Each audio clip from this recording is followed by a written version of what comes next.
أعمالنا من يهده الله فلا مضل له ومن يضلله فلا هادي له ونشهد أن لا إله إلا الله وحده لا شريك له ونشهد أن محمدا عبده ورسوله صلى الله عليه وعلى آله وصحبه وبارك وسلم تسليما كثيرا أما بعد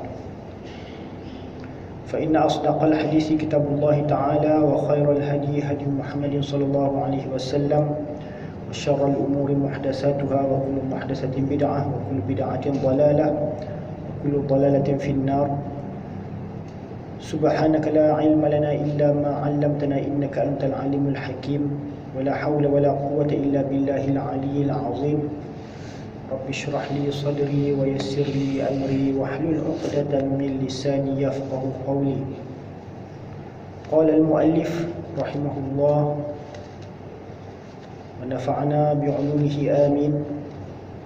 Telah berkata muallif pengarang kitab Al-Jawharul Mawhub wa Munabbihatul Qulub bagi al-alim al-allamah Al-Syekh Ali bin Abdul Rahman Al-Kalantani rahimahullah, yang mana kita menyambung pembacaan kitab beliau, yang mana kita sampai pada bab yang ke-23 pada menyatakan kelebihan taubat.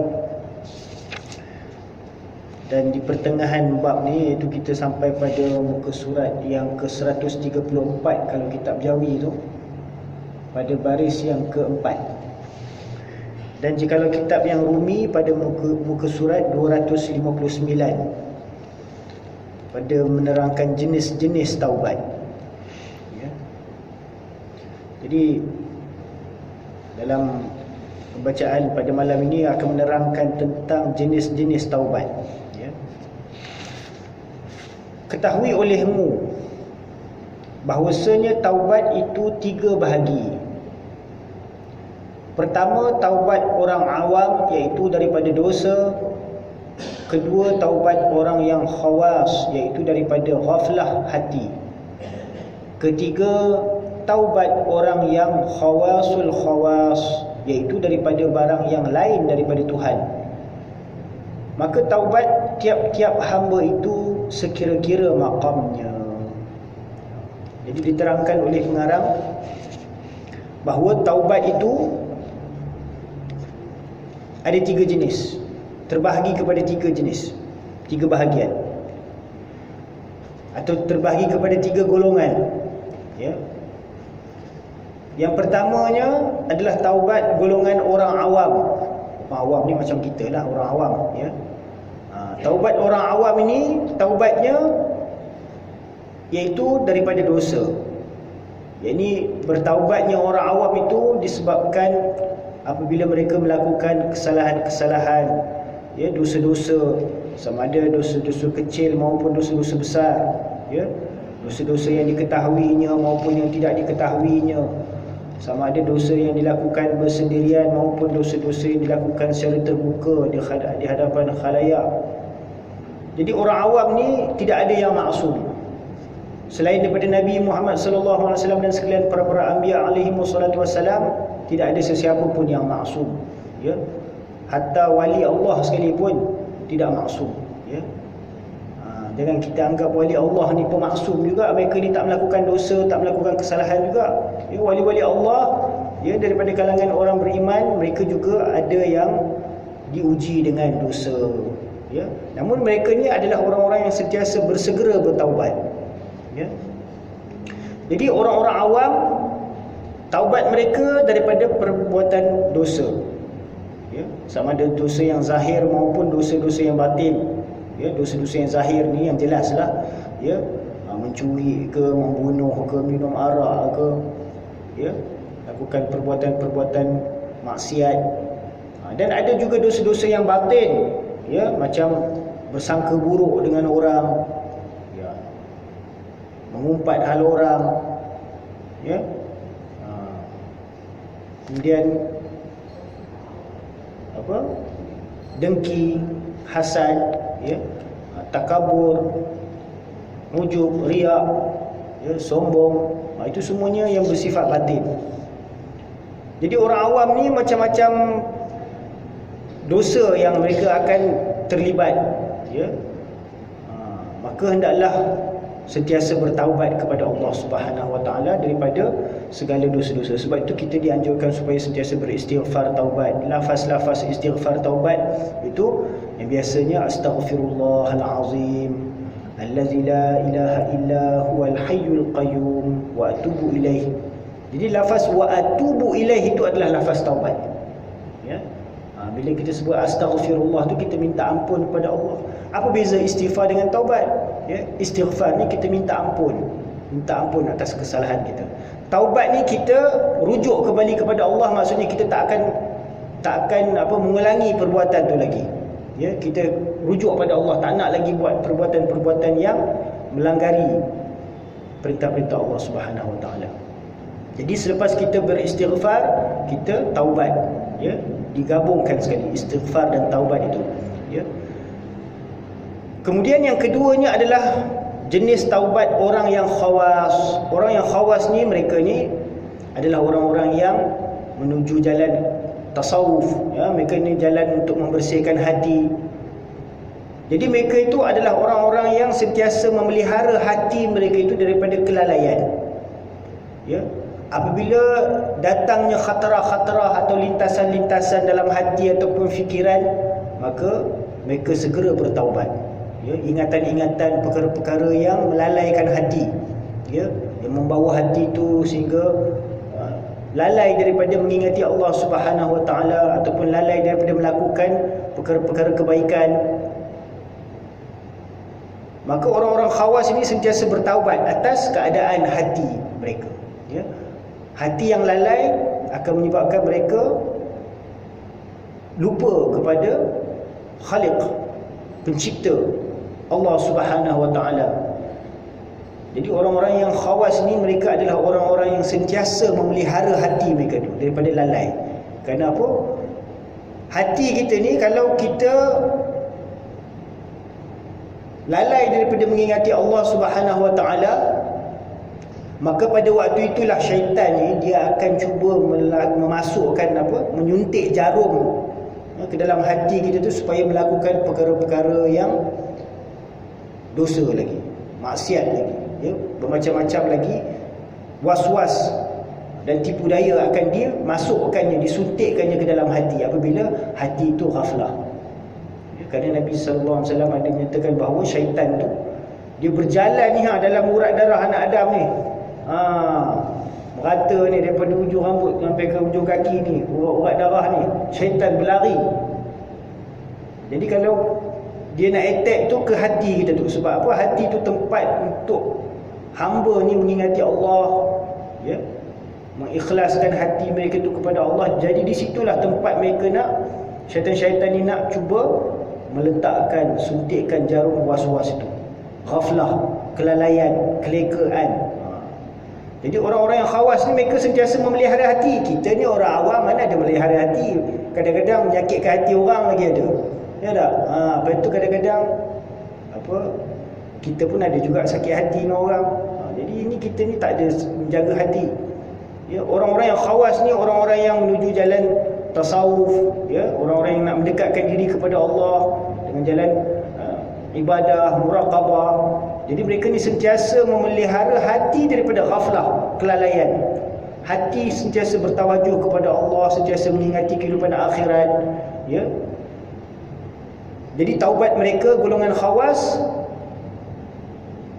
iaitu apabila mereka itu dalam kelalaian hati mereka, apabila berlaku ghaflah, ya, kelalaian dalam hati mereka. Yang ketiganya taubat orang yang khawasul khawas. Mereka ni lebih khas lagi. Khawas ni artinya khas lah, khusus. Ya, khawasul khawas, mereka ni lebih khusus lagi daripada orang yang khawas tadi. Khawasul khawas, yang terkhas daripada yang terkhas. Jadi ini golongan orang macam mana ni?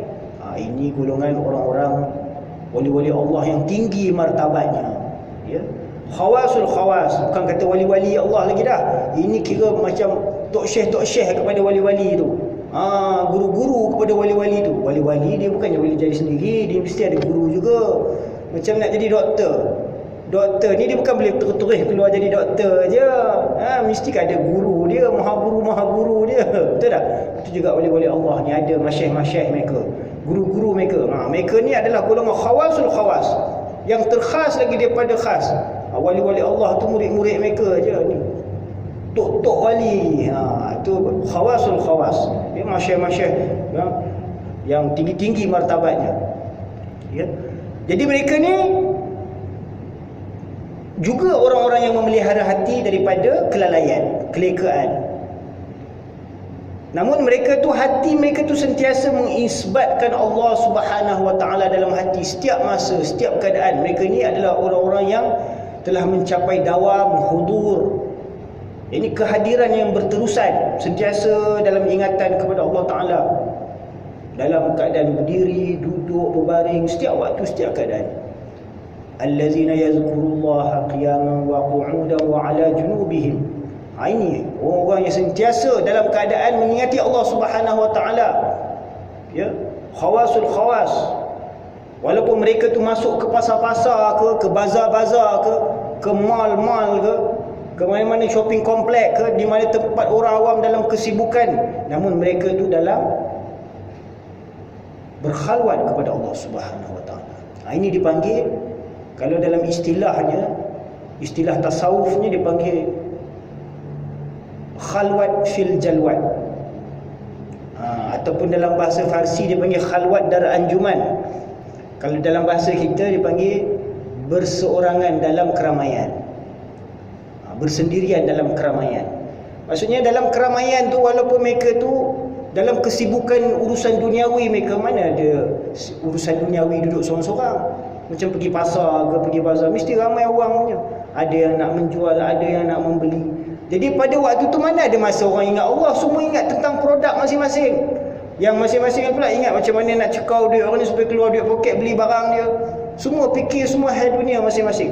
Namun orang-orang yang khas ni, mereka ni walaupun masuk ke bazar-bazar ke pasar-pasar ke pasar malam ke pasar tani ke, hati mereka tu sentiasa mengingat ya Allah. Ada ke golongan ni ustaz? Ada. Sebab tu Allah Taala firman, rijalul la tulhihim tijaratun wala bay'un an zikrillah. Ada golongan-golongan yang macam ni Allah Taala puji, iaitu rijal-rijal, golongan lelaki-lelaki yang tidak dilalaikan mereka tu oleh urusan jual beli. Walaupun perniagaan mereka tu, mereka tidak menjadi lalai. La tulhihim tijaratun wala bay'un an zikrillah. Jadi urusan mereka berjual beli ke, bekerja ke, itu tidak menghalang ingatan mereka tu daripada sentiasa mengingati Allah Subhanahu Wa Taala. Ingat ni bukan pekerjaan dengan tangan, bukannya pekerjaan dengan mulut. Mulut ni lafaz. Ingat ni dengan hati, dengan fikiran. Itu maksudnya. Jadi walaupun mereka itu sentiasa dalam kesibukan amal-amal duniawi, namun hati mereka sentiasa mengingati Allah Subhanahu Wa Taala. Dalam istilah lain para masyayikh mengatakan zahir ba khalaq, batin ba haq. Zahir bersama dengan makhluk khalayak, tetapi batin sentiasa dengan hadrat Allah Subhanahu Wa Taala al-haq. Ini golongan orang-orang khawasul khawas. Hati mereka tu sentiasa mengingati Allah Subhanahu Wa Taala walaupun dalam kesibukan urusan duniawi mereka masing-masing. Bukan kata mereka ni golongan khawasul khawas macam orang yang duduk bersembunyi dalam gua nak ingat Allah je, tak? Atau bersuluk duduk dalam kelambu je nak ingat Allah, tak? Cuba kita lihat baginda Nabi SAW. Bagindalah orang yang paling sempurna, insan yang paling sempurna, lebih sempurna lagi daripada khawasul khawas. Namun baginda SAW juga beranak, beristeri, bergaul, bersahabat, berjual beli, ya, pergi pasar juga kadang-kadang, ya. Jadi kehidupan Nabi SAW tu dalam bergaul dia dengan khalayak makhluk dalam masyarakat, ya. Namun hati baginda Nabi SAW setiap masa mengingati Allah Subhanahu Wa Taala dalam apa jua hal keadaan sekalipun, ya. Dan baginda SAW mengajarkan kepada para sahabatnya bagaimana nak mengingati Allah Subhanahu Wa Taala dalam setiap waktu dan keadaan. Bukan kata mesti kena sebut Allah, Allah, Allah, Allah. Dia tak. Dengan setiap amalan-amalan sunnah baginda Nabi SAW, apabila kita amalkan, ianya juga menjadi zikrullah, ianya juga menjadi ingatan kepada Allah. Apabila kita menuruti sunnah baginda Nabi SAW, ianya juga menjadi ingatan kepada Allah Subhanahu Wa Taala. Sebab apa? Apabila kita mentaati Rasulullah SAW, berarti kita mentaati Allah Subhanahu Wa Taala. Itu nisbat perhubungan. Barang siapa yang mencintai baginda Nabi SAW, dia berarti mencintai Allah Subhanahu Wa Taala. Ya. Jadi orang-orang yang khawas ni sentiasa mengingati Allah Subhanahu Wa Taala, walaupun mereka ni dalam kesibukan urusan duniawi mereka masing-masing. Ya. Maka taubat tiap-tiap hamba itu sekira-kira makamnya masing-masing kita lah. Kalau kita ni masih lagi dalam kalangan orang awam, kita ni masih lagi macam-macam jenis dosa lagi, maka kita bertaubatlah daripada sekalian dosa-dosa kita. Kalau rasa diri kita ni dah macam tok wali dah, ataupun macam wali, pun kena taubat juga. Bila kita lalai, kejap-kejap ingat anak, kejap-kejap ingat bini, kejap-kejap ingat mana nak cari duit, macam-macam hal urusan nak ingat ni. Kalau mampu bolehlah jadi tok wali je lah. Tak diingat benda lain dah, semua ingat Allah je. Bukan senang tuan-tuan, sembang bolehlah cerita kan. Tapi itulah keadaannya orang-orang yang khawasul khawas, hati mereka sentiasa dawam hudur mengingati Allah Subhanahu Wa Taala, sentiasa dalam keadaan berdiri, duduk, baring, walaupun dalam mereka berseorangan, walaupun dalam keramaian, dalam kesibukan urusan duniawi mereka masing-masing. Dan sabda Nabi SAW, tubu ilallahi wa la tayasu fa innal ya'sa kufrun. Sabda Nabi SAW, tubu ilallah, bertaubatlah kamu kepada Allah, wala tayasu, dan janganlah kamu berputus asa. Fa innal ya'sa, kerana sesungguhnya berputus asa itu kufrun, adalah suatu kekufuran. Ya? Taubat olehmu kepada Allah dan jangan putus asa kamu. Maka bahawasanya putus asa itu kufur. Ya? Jadi walaupun kita ni telah melakukan banyak dosa, maka hendaklah kita bersegera bertaubat. Jangan kita berputus asa dengan menyangka dosa-dosa kita ni banyak, ya Allah Ta'ala tak akan ampunkan.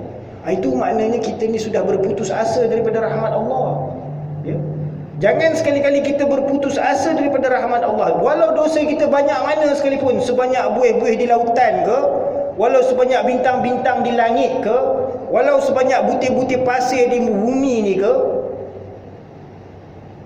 walau menggunung banyak dosa macam gunung, banjaran gunung Himalaya sekalipun, semuanya Allah Ta'ala boleh mengampunkan. Ya? Kerana Allah Subhanahu Wa Ta'ala itu Maha Pengampun. Ya, Maha Pengampun dan Maha Penerima taubat. Tubu ilallah, maka bertaubatlah kamu kepada Allah dan janganlah kamu berputus asa. Apabila kita berputus asa daripada rahmat Allah, maka itu tanda kita ni kufur kepada Allah Subhanahu Wa Ta'ala, tidak mensyukuri kepada Allah Subhanahu Wa Ta'ala. Dan diriwayatkan bahawasanya seorang lelaki bertanya akan Ibnu Mas'ud radhiyallahu anhu daripada dosa yang turun dengan dia, adakah baginya daripada taubat? Maka berpaling daripadanya oleh Ibnu Mas'ud, kemudian berpaling ia kepadanya. Maka melihat ia akan dua matanya mengalir air dua matanya. Maka berkata ia baginya, bahwasanya bagi syurga itu 8 pintunya, sekaliannya dibuka dan ditutup, melainkan pintu babut taubat. Maka di atasnya malaikat yang diwakilkan dengan dia, tiada ditutupkan dia. Maka beramal olehmu dan jangan engkau putus asa. Disebutkan dia di dalam Ihya, kitab Ihya Ulumuddin. Jadi ini sebuah riwayat, ya. Apabila seorang lelaki datang bertanya kepada Hadrat Ibnu Mas'ud radhiyallahu anhu, ya, seorang sahabat, bertanya tentang dosa yang dilakukan, adakah baginya taubat? Maka Hadrat Ibnu Mas'ud radhiyallahu anhu berpaling seketika daripada beliau, kemudian memandang semula kepadanya. maka melihat ia akan dua matanya mengalir air dua matanya. Ini dalam keadaan berlinang air mata. Ibnu Mas'ud pun berkata kepadanya bahwasanya bagi syurga itu 8 pintunya, sekaliannya dibuka dan ditutup melainkan pintu bab taubat. Ya, pintu syurga tu ada 8 pintunya. Ya, kalau untuk orang yang ahli solat tu, dia masuk ikut pintu solat. Kalau untuk orang yang ahli puasa pula, dia masuk ikut pintu puasa. Kalau orang yang suka bersedekah, zakat, masuk ikut pintu sedekah. Ya, yang suka berjihad, masuk ikut pintu jihad. Ya, yang suka berzikir, masuk ikut pintu zikrullah. Yang suka baca Quran, masuk ikut pintu Al-Quran. Ni ada satu lagi, pintu taubat. Pintu taubat. Orang yang banyak bertaubat, dia masuk ikut pintu taubat. Kenapa? Innallaha yuhibbut tawwabin. Sesungguhnya Allah Ta'ala kasih, cinta pada orang-orang yang bertaubat. Jadi ada satu pintu khas untuk mereka, pintu taubat. Kalau pintu solat ni dia ada buka, ada tutup. Pintu puasa pun ada buka, ada tutup. Pintu zakat, pintu sedekah pun ada buka, ada tutup. Pintu jihad ada buka, ada tutup. Ya. Habis masuk orang-orang yang ahli solat, tutup, habis. Ya. Tapi ada satu pintu ni dia terbuka, tak tutup. Itulah dia pintu taubat, kata Ibnu Mas'ud radhiyallahu anhu. Yalah, macam kalau kita tengok kat dunia ni, waktu semayang, bukannya semua waktu kita boleh semayang. Dia ada waktu-waktu dia, waktu buka waktu dia. Macam kita masuk waktu maghrib tadi, itu waktu buka waktu dia. Kejap lagi masuk isyak, tutup lah habis waktu maghrib. Masuk, buka pula pintu isyak. Sampailah ke subuh esok, tutup pintu isyak, buka pintu subuh pula. Jadi dia ada waktu-waktu semayang isyak, tak boleh nak kita nak semayang subuh. Dah tak? Lepas semayang subuh pula tutup waktu tu, pintu tu tak boleh semayang apa-apa. Kena rehat kejap, tunggu sampai dah masuk waktu isyak ke duha, baru buka pintu duha pula. Ya. Begitulah setiap waktu dia ada pintu buka, ada pintu tutup dia. Nampak? Dia ada had dia. Begitu juga puasa. Sebelum subuh itu pintu dia. Bila dah tu terbit fajar sadiq tu, dah terbuka pintu dia. Maghrib tutup pintu dia, habis waktu puasa dah tutup. Nampak? Takkan nak puasa sampai malam, sampai isyak kot. Yelah, saya tahulah waktu tahan perutnya, tapi syariat dah menetapkan begitu. Itu pintu tutup dia. Maghrib tu buka puasa. Ya. Begitulah juga zakat setahun sekali. Ya. Pintu haji pun begitu juga. Ya, habis waktu haji dah tak ada musim haji. Kena tunggu tahun depan pula baru dibuka pintu dia. Ya. Namun untuk orang-orang yang bertaubat ni, ya, terbuka pintunya siang dan malam. Selagi mana nyawa tu tak sampai di kerongkongan atau sebelum matahari terbit daripada sebelah barat, maka pintu tu sentiasa terbuka. Ya. Yang berdosa pada waktu siang, Allah Ta'ala bersedia menanti di waktu malam, tunggu dia bertaubat. Yang berdosa di waktu malam, Allah Ta'ala sedia waktu siang menantikan dia untuk bertaubat. Pintunya sentiasa terbuka, tidak tertutup. Ya, itulah dia keadaan. Dan sabda Nabi SAW, "Ajjilu bit-taubati qabla al-maut wa ajjilu bis-salati qabla al-faut." Segerakan olehmu dengan taubat dahulu daripada mati, dan segerakan olehmu dengan sembahyang dahulu daripada luput waktunya. Jadi apabila kita terlibat dengan satu-satu perbuatan dosa atau perlakuan dosa, ya, maka segera kita bertaubat sebelum nyawa tu sampai di kerongkongan, ya, sebelum tibanya saat kematian. Bersegera olehmu dengan taubat. Dan begitu juga apabila masuk waktu solat, bersegera olehmu dengan menunaikan solat, mengerjakan solat sebelum habis waktunya, sebelum luput waktunya. Dan sabda Nabi SAW, "Tubu ila rabbikum qabla an tamutu." Ya. Bertaubat oleh kamu kepada Tuhan kamu sebelum kamu mati. Ya, taubat olehmu kepada Tuhan kamu dahulu daripada mati kamu. Kata Jabir bin Abdullah radhiyallahu anhuma, membaca khutbah akan kami Rasulullah sallallahu alaihi wasallam pada hari Jumaat. Maka sabdanya, ayyuhan nas tubu ila rabbikum qabla an tamutu wabadiru bil a'mali salihati qabla an tushghalu wasilul ladzi bainakum wa baina rabbikum tus'adu wa aksiru sadaqata turzaqu wa'muru bil ma'rufi tuhsanu wanhau 'anil munkari tunsaru. Yakni baginda Nabi sallallahu alaihi wasallam bersabda, maksudnya, hai manusia, ayyuhan nas, wahai manusia, tubu ila rabbikum, bertaubat olehmu kepada Tuhan kamu, qabla an tamutu, dahulu daripada mati kamu. Jadi sebelum mati itu bertaubat siap-siap. Wabadiru bil a'mali salihati, dan segera olehmu dengan segala amal yang salihah, qabla an tushghalu, dahulu daripada membimbang sibuk kamu. Ini sebelum kamu disibukkan dengan urusan-urusan duniawi, ya, sibukkanlah, segerakanlah diri kamu dengan melakukan amal-amal salihah untuk kepentingan kehidupan akhirat nanti. Ya. Wasilul ladzi bainakum wa baina rabbikum tus'adu, dan hubungkan olehmu akan amal yang antara kamu dan antara Tuhan kamu, nescaya dapat bahagia kamu. Yakni kita lakukanlah amal perbuatan. Yakni amal perbuatan itu melibatkan tubuh anggota badan kita lah, ya. Kita lakukanlah amal-amal perbuatan yang akan menghubungkan antara diri kita dengan Tuhan kita. Itu yang dimaksudkan. Wasilul ladzi bainakum wa baina rabbikum, lakukanlah satu amalan yang akan menghubungkan antara diri kamu dengan Tuhan kamu. Tus'adu, kamu akan dapat kejayaan, kamu akan bahagia. Apakah amalan yang akan menghubungkan diri hamba dengan Tuhannya? Apakah amalan itu? Solat. Solat itu adalah silah, ya. Solat ni adalah satu amalan untuk seseorang hamba itu berhubung dengan Tuhannya, ya. Jadi itu yang kita kena faham. Wasilul ladzi bainakum, bukan kata Quran, bukan kata solat saja, membaca Al-Quran, berzikrullah, ya. Apa saja amalan-amalan yang dapat menghubungkan diri kita dengan Tuhan, itu akan mendapatkan hasil kebahagiaan untuk diri kita. Wa aksiru sadaqata turzaqu, dan perbanyakkanlah sedekah, dan banyakkan olehmu akan sedekah, turzaqu, nescaya akan direzekikan kamu. Iaitu Allah Ta'ala akan menambahkan keberkatan rezeki kamu dengan kamu memperbanyakkan sedekah, ya.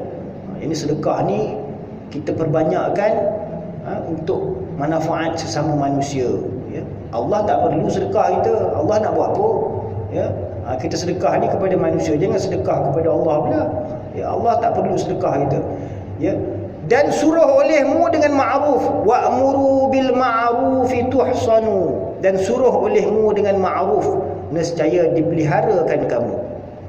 Wanhau 'anil munkari tunsaru, dan tegah olehmu daripada mungkar, iaitu perkara-perkara yang dibenci oleh Allah Subhanahu Wa Taala, perkara yang dilarang oleh Allah Taala, hendaklah kita tegah, nescaya ditolongkan kamu. Iaitu pertolongan Allah akan tiba kepada orang-orang yang menjalankan kerja-kerja amar ma'ruf nahi munkar, ya, seperti mana para anbiya alaihi wassalatu wassalam, ya, para nabi, mereka ni menjalankan amar ma'ruf nahi munkar, ini seruan dakwah lah, ya.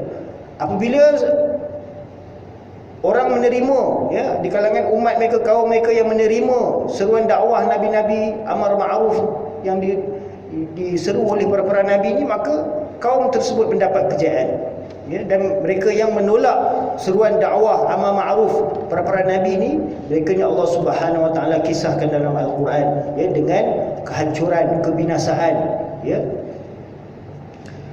Baik, iblis akan terus-menerus menyesatkan manusia.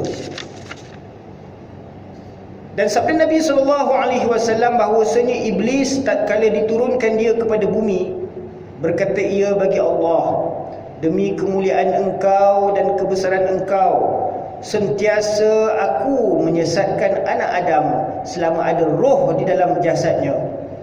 Ini iblis ni dia berjanji dengan Allah Subhanahu Wa Taala, demi kemuliaan engkau, yakni dia bersumpah demi Allah tu, demi kemuliaan engkau dan kebesaran engkau, sentiasa aku menyesatkan anak Adam selama ada roh di dalam jasadnya. Nampak? Ya. Jadi sebab tu kita kena sentiasa bertaubat apabila kita melakukan kesalahan, dan sentiasa hendaklah kita berzikir kepada Allah supaya kita sentiasa dalam perlindungan Allah Ta'ala, dalam bimbingan Allah Subhanahu Wa Ta'ala.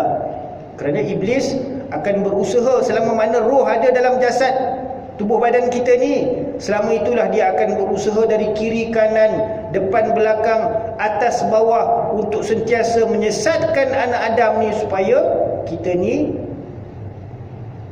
mensyirikkan Allah Subhanahu Wa Ta'ala.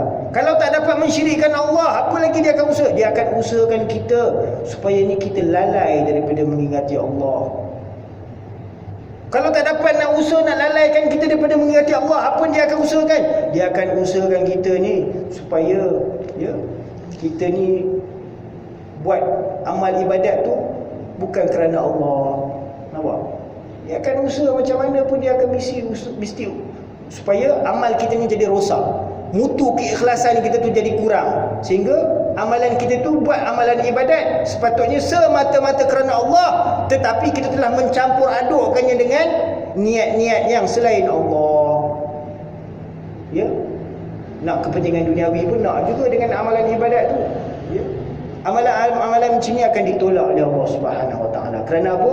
Allah Subhanahu Wa Ta'ala hanya akan menerima amalan-amalan yang dilakukan semata-mata kerananya. Kalau ada campur aduk sikit-sikit lain, tak boleh Ustaz, tak boleh. Itu Allah Ta'ala tak terima. Ya. Kalau boleh, terpulang pada tuan-tuan lah. Ya. Campurlah apa-apa niat sekalipun. Ya. Tapi Allah Subhanahu Wa Ta'ala hanya akan menerima amalan-amalan yang dilakukan semata-mata kerana Allah Subhanahu Wa Ta'ala. Setiap amal itu bergantung atas niat. Kalau kita buat amal itu kerana Allah dan Rasulnya, kita akan dapat keredaan Allah dan Rasulnya. Kalau kita buat kerana untuk kepentingan duniawi, kita akan dapat manfaat duniawi itu. Ya, kita akan dapat manfaat duniawi itu. Tapi di akhirat tak ada bahagian untuk kita. Wallahu a'lam. Ya. Jadi iblis ni akan terus-menerus menyesatkan manusia. Demi kemuliaan engkau dan kebesaran engkau, kata iblis, sentiasa aku menyesatkan anak Adam selama ada roh di dalam jasadnya. Maka firman Allah Ta'ala pula berfirman, demi kemuliaanku dan kebesaranku. Ini Allah Ta'ala bersumpah dengan kemuliaannya, tiada aku tegah akan dia daripada taubat selama tiada ghargharah, yakni suara orang ketika nazak ia dengan nafasnya, yakni selama tiada sampai rohnya kepada halqum. Jadi Allah Subhanahu Wa Ta'ala sentiasa membuka pintu untuk seseorang hamba itu bertaubat selama mana nyawanya belum dicabut.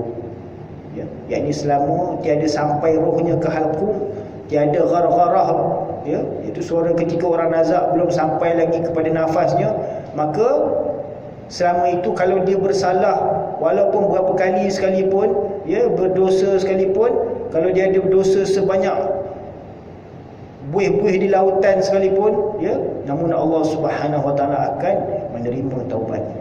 Allahu Akbar. Hikayat telah meriwayatkan oleh Zadzan daripada Abdullah bin Mas'ud radhiyallahu anhu, dan daripada Salman Al-Farisi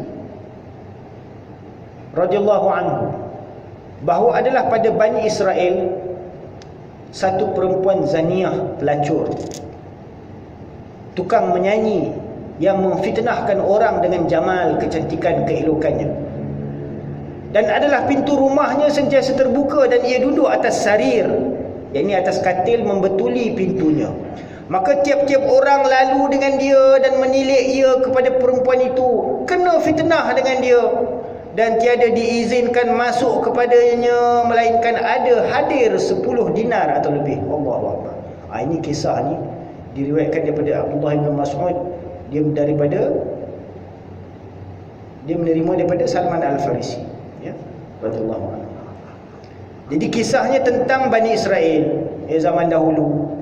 Ada seorang perempuan ni perempuan cantik. Dia adalah seorang zaniah. Zaniah ni apa? Zaniah ni orang yang berzina lah, ya, pelacur.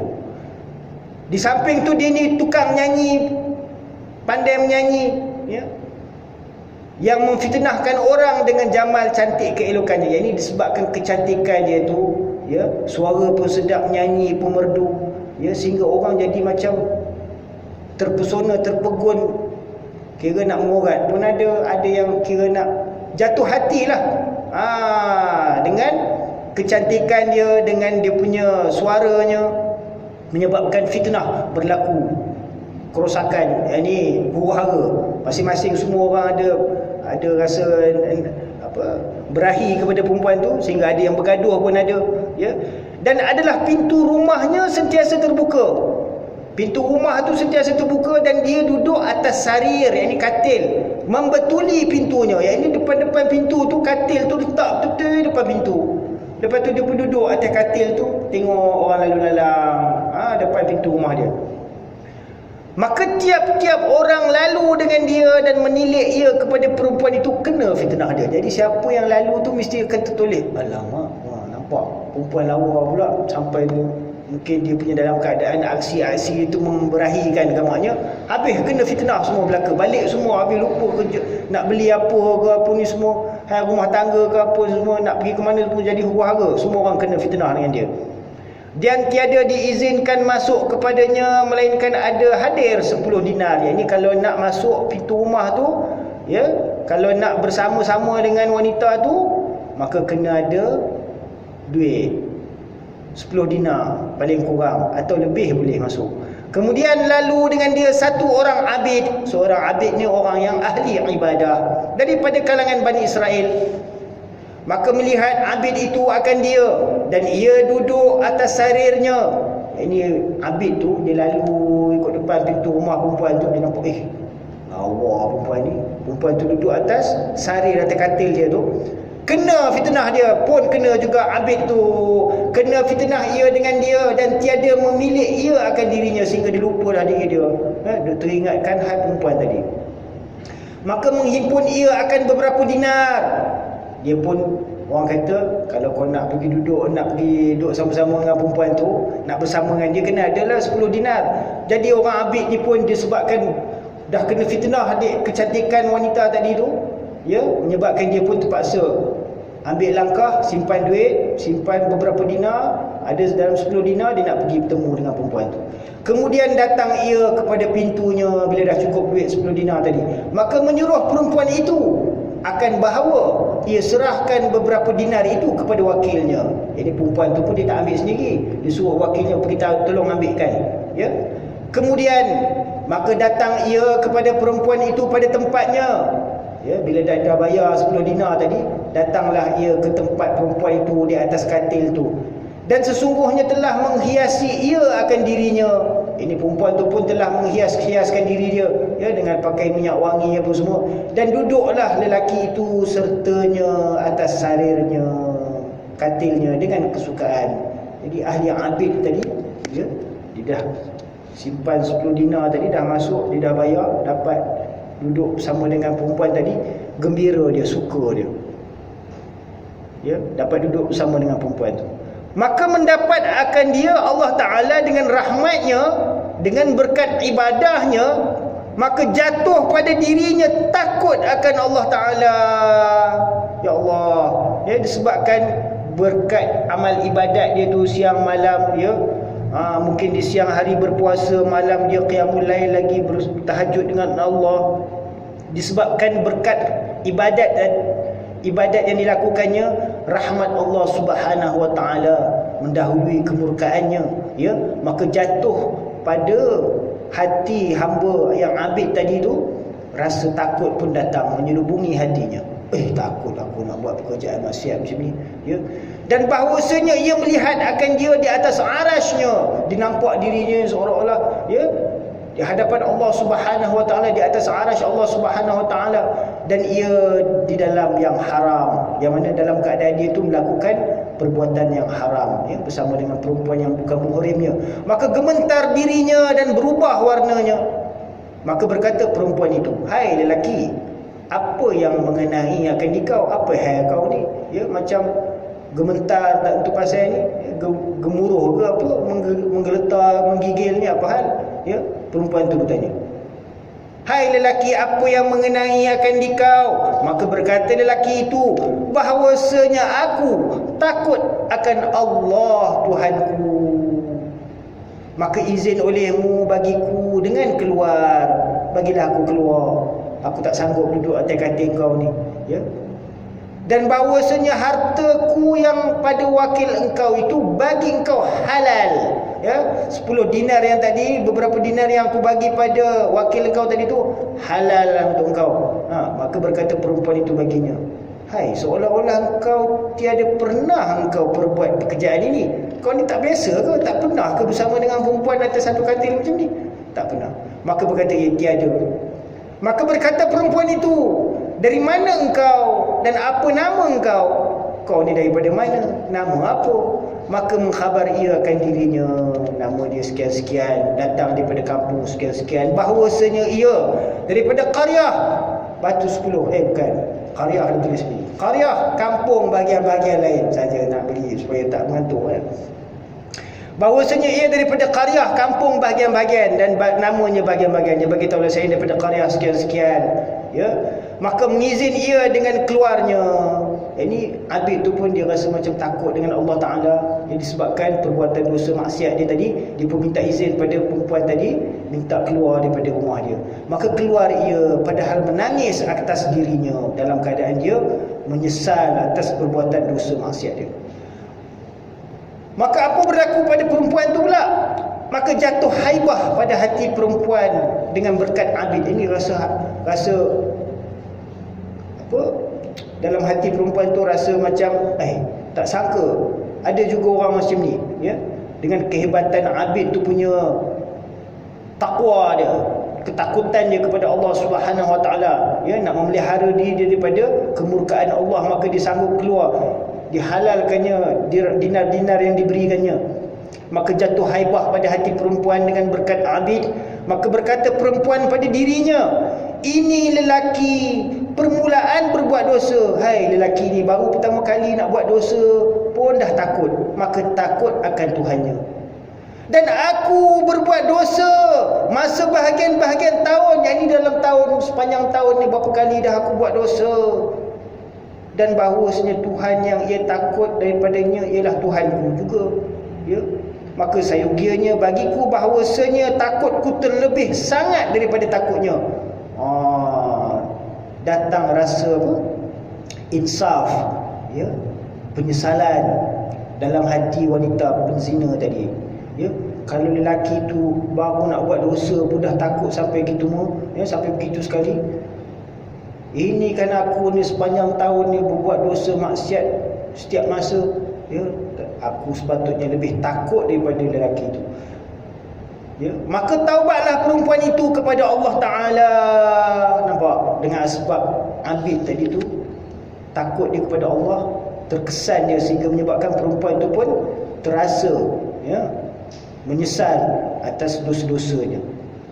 Maka taubatlah perempuan itu kepada Allah Ta'ala dan menutup ia akan pintunya atas segala manusia, dan memakai ia akan kain buruk-buruk, dan berhadap ia atas berbuat ibadahnya. Jadi dia mulalah jadi orang yang zuhud, ya, pakai pakaian yang buruk-buruk, dan tidak lagi pakai pakaian cantik-cantik, sehingga menyebabkan orang tergoda kepadanya.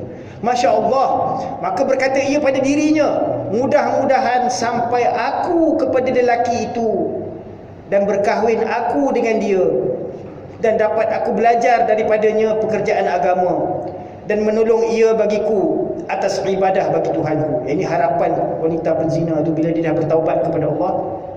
Harapan dia, kalau boleh dapatlah aku menikah dengan lelaki tu, ya, supaya bolehlah aku belajar agama daripada dia, dan menolong bagiku atas ibadah, ya, untuk beribadah kepada Tuhan. Dapatlah dia belajar dengan harapan wanita tu. Nampak?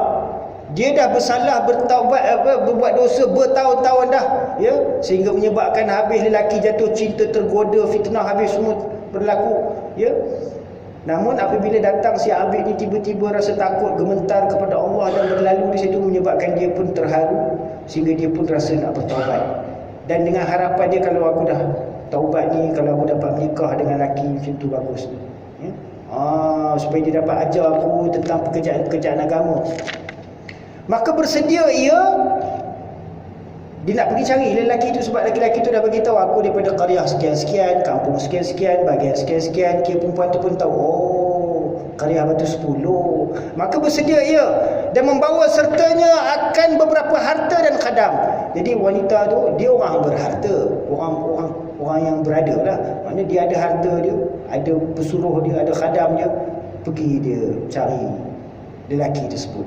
Maka pergi ia kepada qaryah kampung lelaki itu dan bertanya ia daripada lelaki itu. Dia pergi sampai ke kampung tu, qaryah tu.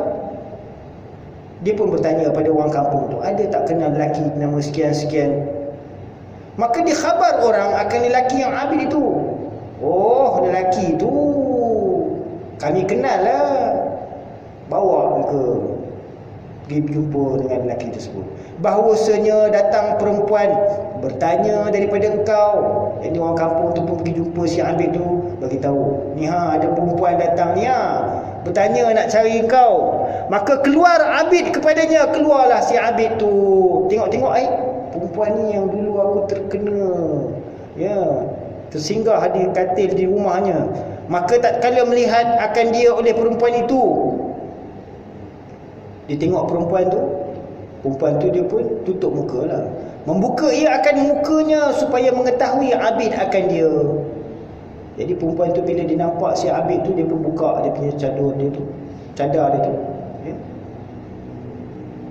Dia pun nampak lah. Maka tatkala melihat akan dia oleh Abid, si Abid tu apabila dia ternampak perempuan tu, dia teringat, oh inilah perempuan yang cantik dulu yang aku pun terkesan, terfitnah, tersinggah di tempatnya dulu tu.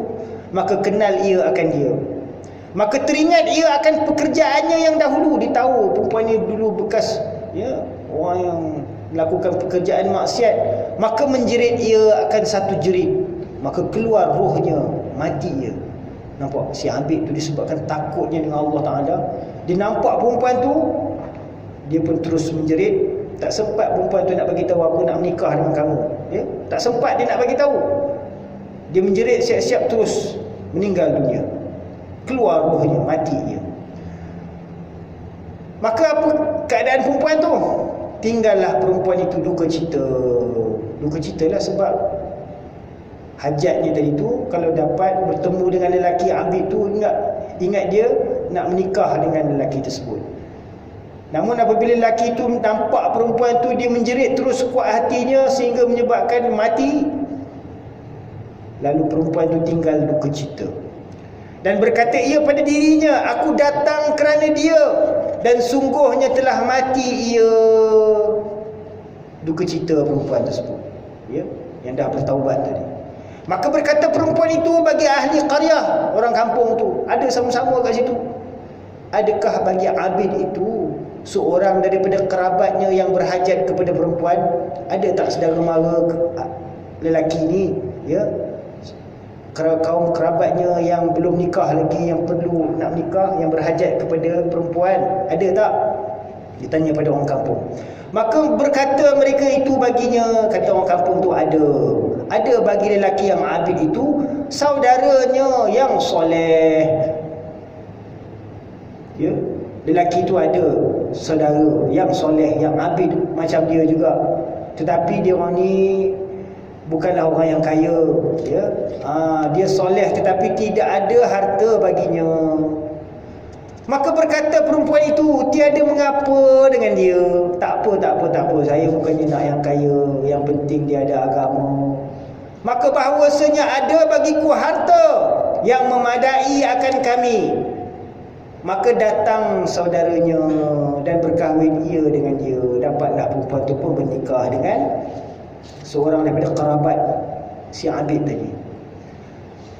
Hasil daripada perkahwinan tersebut, maka dapat anak dengan dia 7 orang. Ini kisah ni Bani Israel ni, kisah Bani Israel yang diriwayatkan oleh para sahabat. Sekalian jadi nabi pada Bani Israel. Mana nampak? Ini wanita tadi tu asalnya seorang penzina. Apabila dia bertaubat, nampak? Dengan taubatnya tadi dia menikah, dia mengubah kehidupan dia, sehingga dapat anak-anak, lahir anak-anak daripada pernikahannya tadi tu 7 orang. sekalian jadi nabi pada Bani Israel. Semua anak-anaknya itu jadi nabi daripada kalangan Bani Israel. Nabi-nabi ni ada banyak, bukan 25 orang, 124,000 orang. Daripada 124,000 orang ni, 4 orang je nabi orang Arab. Lain semua Bani Israel, macam-macam Bani lah. Orang Arab nabi 4 orang ya. Itu Nabi Saleh, Nabi Hud, Nabi Ismail dengan Nabi Muhammad sallallahu alaihi wasallam. Ini yang nabi yang daripada kalangan orang Arab. Selain daripada itu kebanyakannya Bani Israel. 124,000 para nabi alaihi wassalatu wassalam. Dan 7 orang daripada anak wanita ini sekaliannya jadi nabi pada Bani Israel. Nampak? Kalau seorang wanita penzina yang bertaubat pun Allah Ta'ala terima zuriat-zuriatnya untuk menjadi nabi. Nabi ni maksum, tak ada buat dosa. Nampak? Begitu juga Allah Subhanahu Wa Ta'ala boleh nak jadikan daripada kalangan umat Nabi Muhammad sallallahu alaihi wasallam ni, walaupun daripada anak-anak orang-orang yang berzina tetapi telah bertaubat, tak mustahil wali-wali Allah pun boleh lahir daripada zuriat-zuriat mereka.